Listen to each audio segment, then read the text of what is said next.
A few months ago, a new neighbor moved in next door. At first, my wife and I were relieved. The old neighbors were terrible. But after a few weeks, we actually started missing them. The first strange thing was how he moved in. No moving truck, no furniture deliveries, nothing. Just a white van parked in the driveway. My wife and I tried introducing ourselves.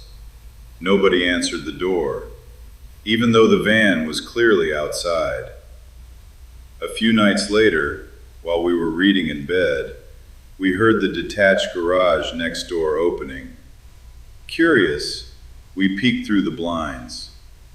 There he was, middle-aged guy, white t-shirt, jeans, carrying boxes from his van into the garage.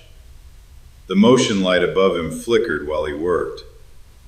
Something about him felt off, but we brushed it aside until the noises started.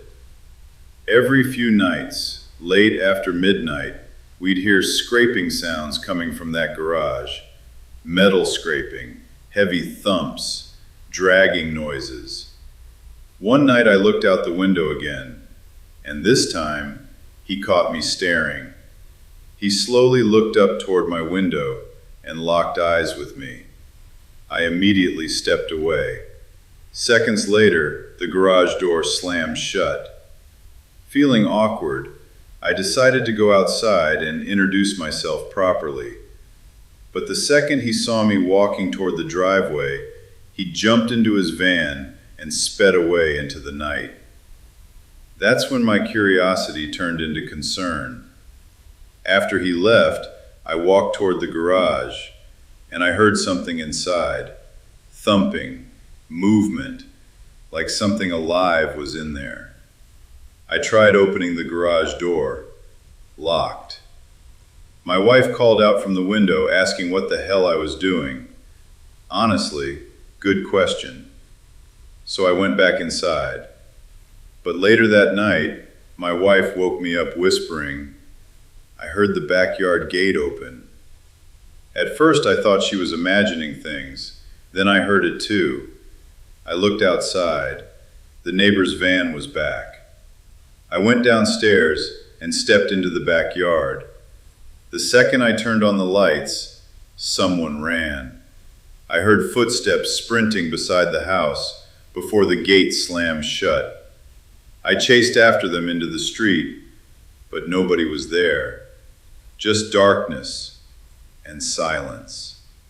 The next day I talked to another neighbor named Gene. Turns out he'd also been hearing strange noises from the garage late at night. When I told him about someone sneaking into our backyard, he looked genuinely disturbed. We agreed that next time we heard something weird, we'd go investigate together. But before we got the chance, things got even creepier. The next morning, I opened the living room blinds and noticed the van parked outside during the daytime for once. Then I saw him, standing perfectly still at the window inside his house, watching me, not blinking, not moving, just staring directly at me. I waved awkwardly. Nothing, no smile, no reaction, just staring. I called my wife over, but by the time she arrived, he was gone. At that point, I'd had enough. My wife and I walked next door and knocked loudly on his door. No answer. But from inside the house, we heard one massive slam, then silence. Later that day, I went back to Gene's house. The second he opened the door, he asked, "Did you read my texts?" Apparently, the night before, Gene heard what sounded like muffled crying coming from the neighbor's garage. That was it. All of us knew something seriously wrong was happening next door. The next day, the van disappeared, and it hasn't come back since. But every now and then, late at night, my wife or I still wake up, thinking we hear noises outside. And every single time, the first thing we do is look out the window to see if that van is back. When my mom tells this story, she still gets chills. And honestly, I understand why.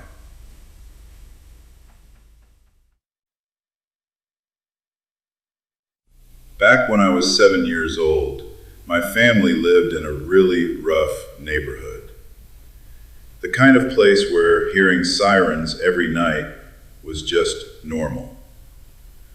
One night, my dad was away on a business trip, so it was just my mom, my siblings, and me, alone inside the house. Around midnight, someone knocked on the front door. My mom got up and asked who it was. No answer. She figured it was probably just kids messing around, so she went back to bed. 30 minutes later, more knocking. This time she looked through the side window. Nobody. And in most neighborhoods, that would just be annoying. But in this neighborhood, you never assumed the best. So my mom grabbed my dad's shotgun and sat silently in the dark living room, waiting. Then the knocking started again, louder this time. She looked outside once more. Still, nobody there. That's when she shouted through the door, "I already called the police. If anyone tries to come inside, I'll shoot."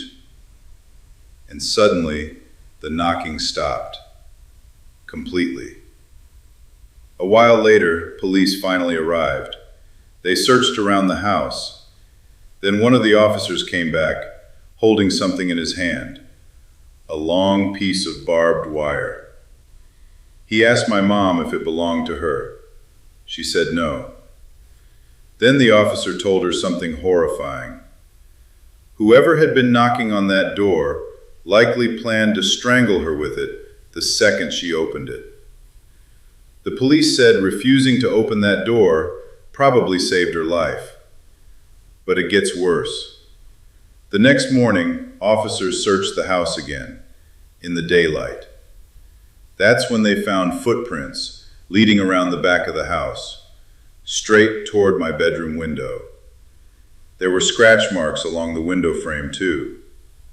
Someone had tried to pry it open during the night. My mom always believed it was one specific neighbor, a creepy man who constantly stared into our house through his curtains. And he always seemed to know when my dad wasn't home. Not long after that, we moved away, and none of us ever looked back. What if the greatest threat to your peace wasn't the city you were trying to escape? What if it was waiting for you on the other side of the tree line? 2 months ago, I bought a cabin. Nothing grand, nothing glamorous. 2 small bedrooms, a tiny kitchen, 1 bathroom, a little living room that smelled like old wood and quiet mornings. It sat on 2 acres of forest, 10 minutes from the mountain I'd been snowboarding my whole life. To me, it was everything. The first weekend, my family helped me move in. Boxes, furniture, laughter, the kind of busy that makes a place feel like home. That's when he appeared. His name was Dale. Heavy accent, rough voice, work boots caked in something I didn't want to identify, and that smell. Like cigarettes had stopped being a habit and become a part of him. He walked over, said hello, talked with my dad for a while, and then the conversation ended. But Dale didn't leave. He just stood there, watching. I told myself it was nothing. I was wrong. 2 weeks later, I went back alone. 20 minutes after I arrived, he was already inside my trailer. He hadn't knocked. He hadn't waited. He had simply let himself in. He smiled, complimented the place, invited me over for a beer. I didn't want to cause trouble, so I said yes. That was my first mistake. We sat on his deck, warm beer, cold silence between his words. He asked where I was from. I told him, Queens. Something changed in his face the moment I said it, like a switch flipped somewhere behind his eyes. He started ranting.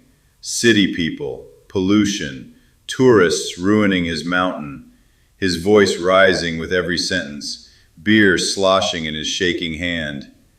And then he said it. I don't know why y'all can't just stay where the hell you belong. I smiled, said goodnight, walked away. And as I reached the tree line, he screamed after me, I'm sorry! I gave him a thumbs up, but my hand was trembling. That night I lay on a mattress on the floor, movie playing on my laptop, wind through the trees outside. Then, a voice. Distant at first, muttering, cursing. I looked out the window, nothing but darkness, thick, total, silent. I told myself it was nothing. I was wrong again. Dale came back, knocked for 5 straight minutes. I sat completely still inside. Then he said something through the door, something that made my blood go cold. I know you're in there. Your car's outside.